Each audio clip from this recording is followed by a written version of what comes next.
महाराष्ट्राचे भावी पोलीस मित्रांनो, आपणा सर्वांना जाधव सरांचा नमस्कार। तुम्हाला काल कल्पना दिल्याप्रमाणे आजपासून मी माझ्या अभ्यासक्रमाला सुरुवात करणार आहे। मित्रांनो, आपण इतिहासाच्या अभ्यासक्रमाला सुरुवात करणार आहे। पण एक लक्षात ठेवा, काल मी तुम्हाला कल्पना दिली आहे, काम कोणताही करा पण जिद्द असली पाहिजे।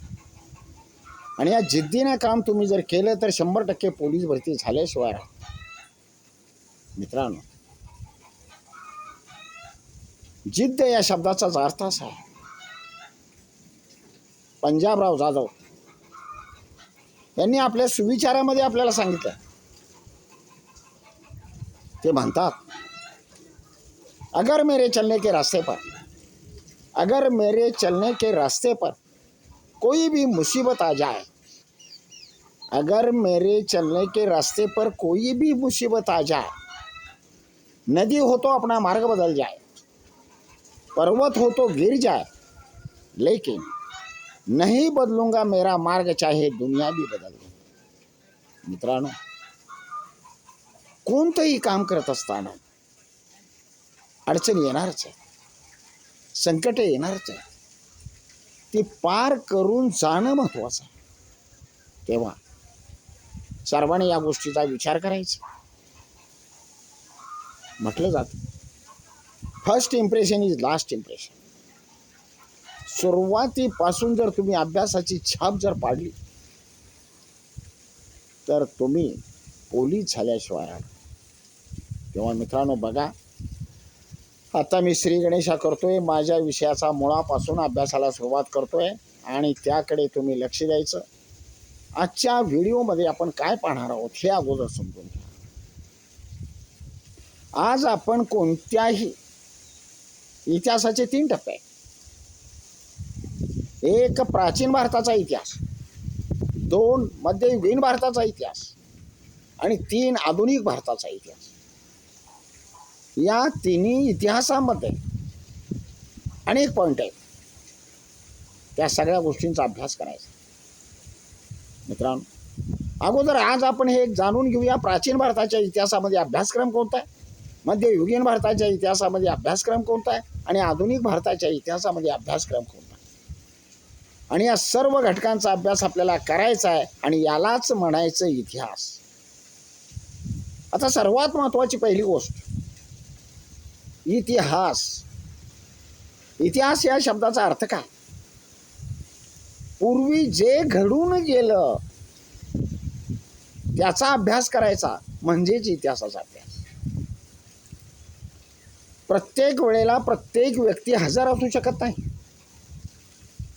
शिवाजी महाराज की जय आपण म्हणतो, छत्रपती शिवाजी महाराजांची जयंती साजरी करतो,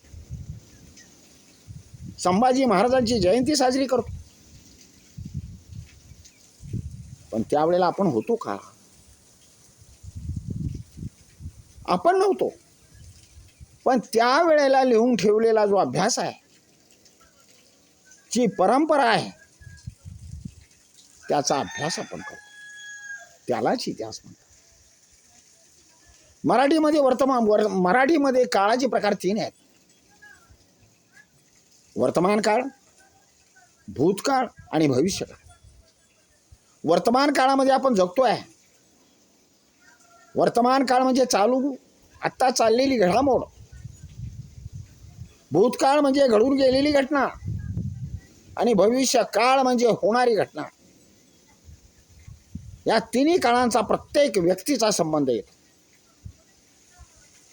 इतिहास माहिती असल्याशिवाय तुम्हाला वर्तमान काळ जगता येत नाही। वर्तमान काळ कसा जगताय याच्यावर तुमचा भविष्य काळ अवलंबून आहे। तिन्ही काळ आपल्या संबंधित आहेत। कधी विचार केलाय, माझे पणजोबा काय करत होते, माझे आजोबा काय करत होते, वडील काय करतायत आणि मी काय करणार? हा सगळा इतिहासाचा भाग येतो। तेव्हा मित्रांनो, इतिहासामध्ये जे काही पूर्वी घडून गेलं चांगल्या चांगल्या गोष्टी घडून गेल्या, वाईट गोष्टी घडून गेल्या, त्यांचा अभ्यास करणं म्हणजे इतिहास. तो सामाजिक असेल, शैक्षणिक असेल, सांस्कृतिक असेल, कोणताही अभ्यास असेल त्याला इतिहास असं आपण म्हणतो. मित्रांनो, याचाच अभ्यास आपल्याला करायचा. आणि म्हणून ज्या मुलांना इतिहास चांगला समजलेला आहे तो मुलगा भविष्यात काहीतरी घडवल्याशिवाय राहत. आणि म्हणून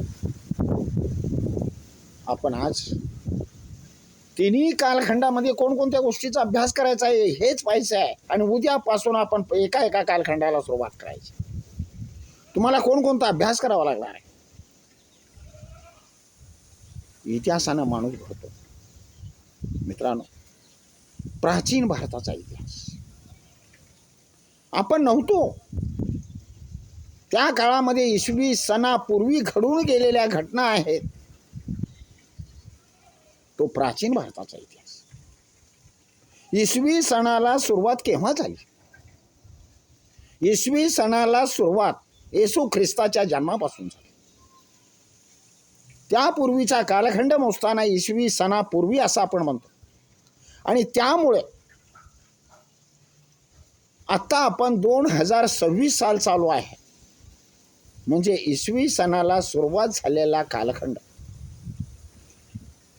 प्राचीन भारताचा इतिहास म्हणजे इसवी सणापूर्वी ज्या काही घटना घडून गेल्या, उदाहरणार्थ मोहनजोदडो हडप्पा संस्कृती, त्याचं उत्खनन, हा प्राचीन भारताच्या इतिहासामध्ये कालखंड मोडला जातो. हा कालखंड त्याच्यावर आपल्याला आधारित प्रश्न विचारले जातात. नंबर 2, मध्ययुगीन भारताचा इतिहास. मध्ययुगीन भारताच्या इतिहासामध्ये 9व्या शतकापासून 18व्या शतकापर्यंतचा कालखंड म्हणजे मध्ययुगीन भारताचा इतिहास. 9व्या शतकापासून 18व्या शतकापर्यंत काय घडलं, कोणकोणत्या घडामोडी घडल्या, याचा अभ्यास आपल्याला या शतकामध्ये करायचा. आता या मध्ययुगीन भारताच्या इतिहासामध्ये अनेक गोष्टी घडलेल्या आहेत. 9व्या शतकापासून 18व्या शतकापर्यंत अनेक घराणी भारतात आहेत. या मध्ययुगीन भारताच्या इतिहासामध्ये अनेक घराणी भारतामध्ये आली, व्यापार करण्यासाठी आली. चोळ घराणं आलं, राष्ट्रकूट घराणं आलं, घुरी घराणं आलं, सय्यद घराणं आलं, अनेक घराणे आहेत. त्यांनी या भारतात येऊन राज्यकारभार केला, सत्ता स्थापन केली. या महाराष्ट्रामध्ये राष्ट्रकूट घराण्याचं राज्य होतं. अजिंठा, वेरूळ लेणी राष्ट्रकूट घराण्यानं बांधलेली आहे. म्हणजे याचा अर्थ राष्ट्रकूट घराणं महाराष्ट्रामध्ये होतं. असे अनेक घराणी, चोळ घराणं असेल, राष्ट्रकूट घराणं असेल, घुरी घराणं असेल, सय्यद घराणं असेल, यादव घराणं असेल, राजपूत घराणं असेल, सगळे घराणे आली आणि या भारतामध्ये राज्यकारभार केला. राज्यकारभार केला, निघून गेली. काळ कोणासाठी थांबलेला नाही. जन्म म्हटलं की मृत्यू आहे, उदय आहे, विकास आहे, उत्कर्ष आहे, ऱ्हास आहे. त्यामुळे तो कालखंड निघून गेला. घराणेशाही संपली आणि घराणेशाहीनंतर सुलतानशाही आली. एकाचा अस्त झाला की दुसऱ्याचा उदय होत असतो. सुलतानशाही सुरुवात झाली. सुलतानशाही मधला पहिला सुलतान अल्तमश, भारतामध्ये दिल्लीच्या गादीवरून सुलतानशाहीला सुरुवात झाली. अल्तमशानंतर त्याची मुलगी सुलतान झाली. तिचं नाव रझिया सुलतान. परीक्षेला प्रश्न विचारला जातो, दिल्लीच्या गादीवर बसणारी पहिली महिला रझिया सुलतान. रझिया सुलतान नंतर बलबन आला. बलबन नंतर सुलतानशाहीतला शेवटचा सुलतान इब्राहिम लोधी. आणि इब्राहिम लोधी नंतर सुलतानशाही संपली. त्याच काळामध्ये अफगाण प्रांताचा राजा बाबर भारतात आला. त्यावेळेला भारतामध्ये सुलतानशाही चालू होती. इब्राहिम लोधी होता. बाबर आणि इब्राहिम लोधी यांच्यामध्ये 1526ला हरियाणा राज्यामध्ये पानिपत या ठिकाणी दोघांमध्ये लढाई झाली. याला पानिपतची पहिली लढाई म्हणतात. मित्रांनो, परीक्षेला प्रश्न विचारला जातो, पानिपतची पहिली लढाई कोणाकोणामध्ये झाली आणि किती साली झाली? 1526 बाबर आणि इब्राहिम लोधी. मित्रांनो, सुलतानशाहीचा शेवट झाला. मुघल सत्तेला सुरुवात झाली. मुघल सत्तेचा संस्थापक बाबर, हाही प्रश्न परीक्षेला विचारला. मुघल सत्तेचा संस्थापक कोण? बाबर. बाबराने मुघल सत्तेचं उद्घाटन केलं, सुरुवात केली. मुघल सत्तेचा पाया भारतामध्ये रोवला गेला. बाबरानंतर मुघल सत्तेला सुरुवात झाली. बाबर, हुमायून, अकबर, जहांगीर, शहाजहान, औरंगजेब, शहाजादा अकबर असे एकामागे एक बादशाह निर्माण झाले. मुघल सत्ता ज्या वेळेला इंग्रज भारतामध्ये आले त्यावेळेला सुद्धा जहांगीर बादशाह दिल्लीच्या गादीवर बसलेला होता. म्हणजे मुघल सत्ता असतानाच इंग्रज भारतामध्ये व्यापाराच्या निमित्तानं आले. मित्रांनो, हा संपूर्ण भाग चालू असताना मध्ययुगीन भारताच्या काळामध्ये औरंगजेबाचं नाव तुम्ही ऐकलं. औरंगजेब हा शहाजहानचा मुलगा. आग्र्याचा ताजमहाल बांधणारा शहाजहान, शहाजहानची पत्नी मुमताज महल हिच्या स्मरणार्थ बांधलेला आग्र्याची ताजमहाल ही इमारत प्रसिद्ध आहे. मित्रांनो, त्यांचा मुलगा औरंगजेब. औरंगजेबच्या काळामध्येच मराठ्यांचं राज्य निर्माण करणारा, हिंदवी स्वराज्याची स्थापना करणारे आपले छत्रपती शिवाजी महाराज यांचा जन्म शिवनेरीवर झाला. मित्रांनो, हा शिवाजी महाराजांचा इतिहास आपल्याला मध्ययुगीन भारताच्या इतिहासामध्येच बघावा लागणार आहे. त्याच्यावर सुद्धा आधारित प्रश्न विचारले जातात. प्रत्येक कालखंडातले मोठमोठे टॉपिक मी तुम्हाला सांगतोय. मुघलांचा इतिहास तुम्हाला मध्ययुगीन भारताच्या इतिहासामध्ये बघायचा आहे, शिवाजी महाराजांचा इतिहास बघायचा आहे, सुलतानशाही बघायची आणि वेगवेगळ्या घराण्यातल्या घराणेशाहीने काय केलं हेही बघायचं. आता मित्रांनो, तिसरा टप्पा आधुनिक भारताचा इतिहास. आता आधुनिक भारताच्या इतिहासामध्ये आपण नेहमी म्हणतो इंग्रजांनी 150 वर्ष आपल्या भारतावर राज्य केलं. पण इंग्रज आले कुठून? का आले? मित्रांनो, फार प्राचीन काळापासून आपण पाहतो भारत आणि युरोपियन राष्ट्रांचा व्यापार चालू होता. मसाल्यांचे पदार्थ, रेशीम, कापूस, साखर, चहा, वेगवेगळे धातू, सगळ्या गोष्टींचा व्यापार चालत. हा व्यापार चालू असतानाच हा व्यापार कॉन्स्टँटिनोपल शहरामधून चालू होता. कॉन्स्टँटिनोपल शहरामधून हा व्यापार भारत आणि युरोपियन राष्ट्रांचा व्यापार चालू होता. पण 1453 मध्ये कॉन्स्टँटिनोपल शहर हे तुर्कांनी जिंकलं आणि सगळी सत्ता त्यांच्या हातामध्ये. खुसकीचा मार्ग बंद झाला, मधला मार्ग बंद झाला. मार्ग बंद झाला म्हणून व्यापार बंद होणार आहे? नाही. ह्या युरोपियन व्यापाऱ्यांनी खुष्टीचा मार्ग बंद झाला म्हणून समुद्र मार्गाने भारताचा शोध लावायला सुरुवात केली.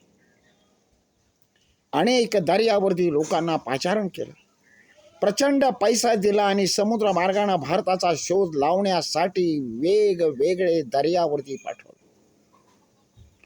मित्रांनो,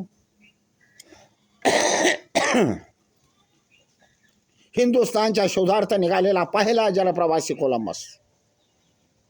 कोलंबसनं भरमसाठ पैसा घेतला, काही लोक बरोबर घेतले आणि तो समुद्र मार्गाने हिंदुस्थानच्या भारताच्या शोधार्थ निघाला.